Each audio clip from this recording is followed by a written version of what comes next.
Assista agora. Caso Garlasco.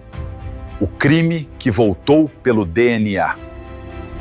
Qui, secondo gli investigatori, il movente del delitto, l'infatuazione, la prospettiva sessuale proiettata su Chiara, l'approccio approfittando dell'assenza del fratello a casa, il rifiuto, l'ossessione, l'omicidio.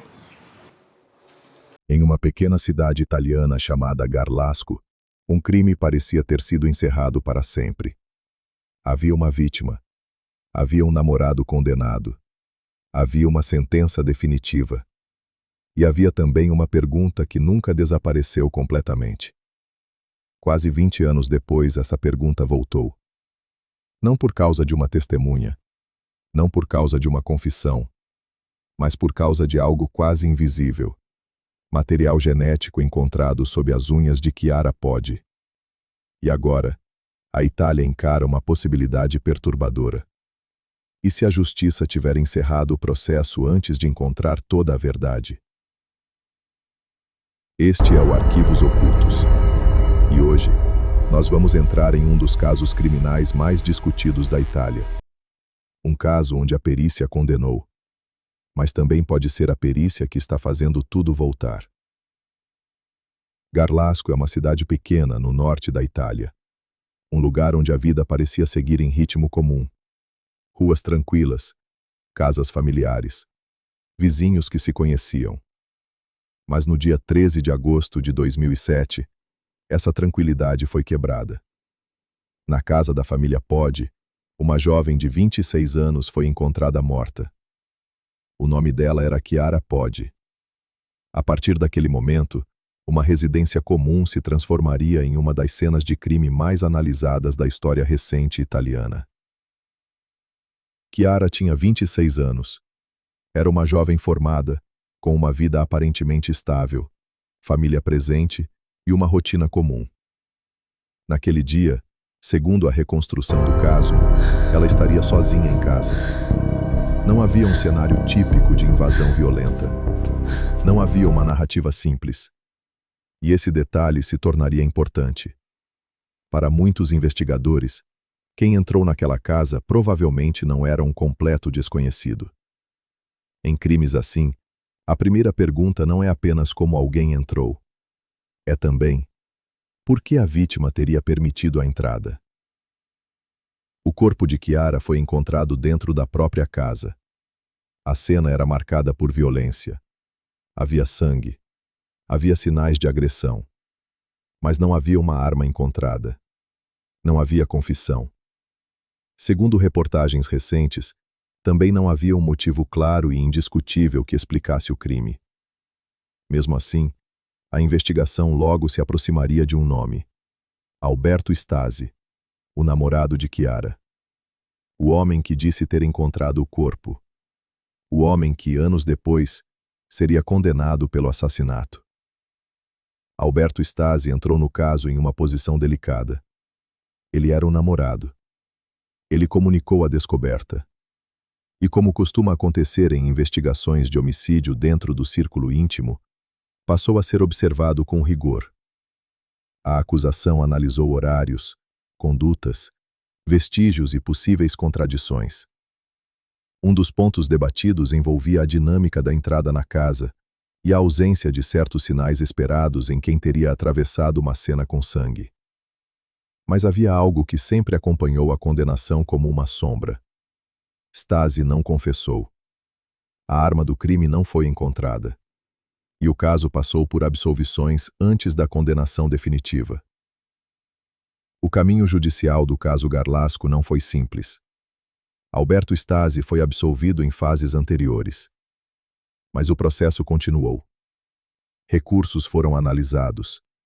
Novas avaliações foram feitas. Em 2015, veio a decisão definitiva. Stasi foi condenado a 16 anos de prisão pelo homicídio de Chiara Poggi. Para a justiça, naquele momento, o caso tinha um responsável. Para a família da vítima, havia uma resposta. Mas para parte da opinião pública, uma dúvida continuava respirando dentro do processo. Porque alguns casos terminam no papel, mas não terminam na memória. Durante anos, O caso Garlasco permaneceu como um daqueles crimes que parecem resolvidos, mas nunca deixam de ser discutidos. A condenação existia. A sentença existia. Mas também existiam perguntas. Como exatamente o agressor se moveu pela casa? Por que a arma nunca foi encontrada? O que alguns vestígios realmente significavam? E, principalmente, será que todo o material genético da cena havia sido compreendido corretamente? Essa última pergunta ficaria adormecida por anos, até voltar com força, debaixo das unhas da vítima. Em uma investigação de homicídio, as unhas de uma vítima podem ser uma região decisiva. Quando há luta corporal, defesa ou contato físico intenso, fragmentos microscópicos de pele, sangue ou células podem ficar presos ali. É o chamado material subungueal. No caso Garlasco, novos exames voltaram a olhar para esse tipo de vestígio.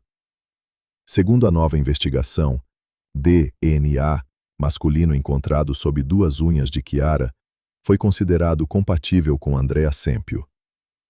Sempio era amigo do irmão da vítima. Ele já havia aparecido no entorno do caso. Mas agora, seu nome voltou ao centro da investigação. Se havia DNA masculino sob as unhas de Chiara, e se esse DNA não apontava para o homem condenado, a pergunta era inevitável. Quem realmente esteve em contato com a vítima? Mas aqui existe um ponto essencial. DNA é uma prova poderosa. Mas DNA não fala sozinho. Ele precisa de contexto. Material genético pode chegar a uma pessoa por contato direto, mas também pode aparecer por transferência indireta. Pode estar degradado, pode ser parcial, pode estar misturado com outros perfis. Pode gerar interpretações diferentes entre acusação e defesa. Para a promotoria, os novos achados sustentam uma nova hipótese. Para a defesa de Sempio, esses elementos não provam que ele matou Chiara. E para a justiça, a pergunta agora é muito mais difícil. Esse DNA revela a verdade ou apenas abre uma nova disputa sobre a cena do crime? Andrea Sempio passou a ser investigado novamente. Segundo reportagens da imprensa italiana, promotores de Pavia passaram a sustentar a tese de que ele teria matado Chiara sozinho. A hipótese divulgada fala em uma possível motivação ligada à rejeição. Mas isso precisa ser dito com extremo cuidado. Essa é a tese da promotoria. Sempio nega envolvimento. Sua defesa contesta a reconstrução. E até que haja uma decisão judicial definitiva, não se pode tratar a hipótese como verdade fechada. O ponto central não é transformar Sempio em culpado antes da justiça. O ponto central é outro. Se existe uma nova tese acusatória, uma nova leitura do DNA e a possibilidade de rever uma condenação anterior, então o caso Garlasco deixou de ser apenas um crime antigo. Ele se tornou uma pergunta sobre o próprio sistema de justiça. Mas em maio de 2026, a investigação ganhou uma nova camada. A Procuradoria de Pavia encerrou as investigações preliminares contra Andrea Sempio, sustentando que ele teria sido o autor do homicídio de Chiara Podi. Entre os elementos apontados pela acusação estão a chamada impronta 33, uma marca de mão atribuída a Sempio, segundo a nova investigação. Uma reconstrução tridimensional da movimentação dentro da casa. Interceptações antigas reinterpretadas pelos investigadores. E uma hipótese sobre o acesso a um vídeo íntimo envolvendo Chiara e Alberto Stasi.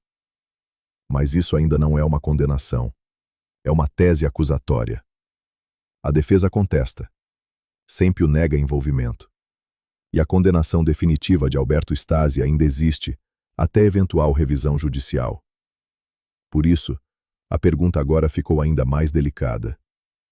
Se a nova investigação aponta para outro nome, o que acontece com uma sentença que parecia ter encerrado o caso? Depois do encerramento das investigações contra Sempio, o caso Garlasco ficou preso entre 2 possibilidades ainda mais desconfortáveis. A primeira: a justiça pode ter condenado o homem errado. A segunda: a nova interpretação pode estar dando a um vestígio genético mais peso do que ele realmente suporta. É isso que torna esse caso tão fascinante e tão perigoso. Porque a perícia pode iluminar a verdade, mas também pode ser mal interpretada. Pode corrigir uma injustiça, mas também pode criar uma nova dúvida. Em uma cena de crime, cada vestígio precisa responder a 3 perguntas. O que é? De quem é? E como chegou ali? No caso Garlasco, talvez a pergunta mais importante seja justamente a terceira.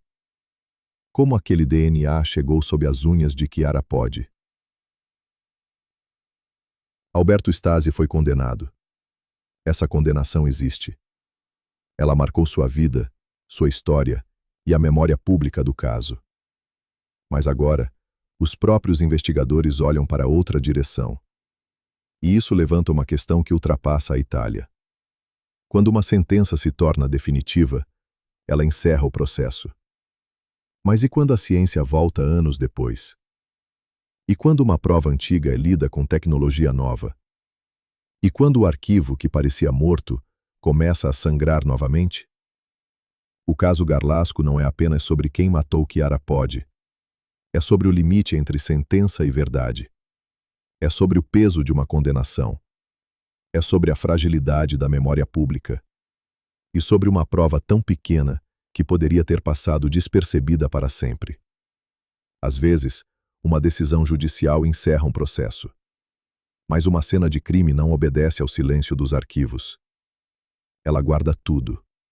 O sangue, o toque, a luta, a dúvida. E às vezes, aquilo que parecia perdido continua esperando, debaixo das unhas da vítima. Se você chegou até aqui, inscreva-se no Arquivos Ocultos. Porque alguns casos não terminam quando a justiça bate o martelo. Alguns casos apenas esperam a próxima prova aparecer.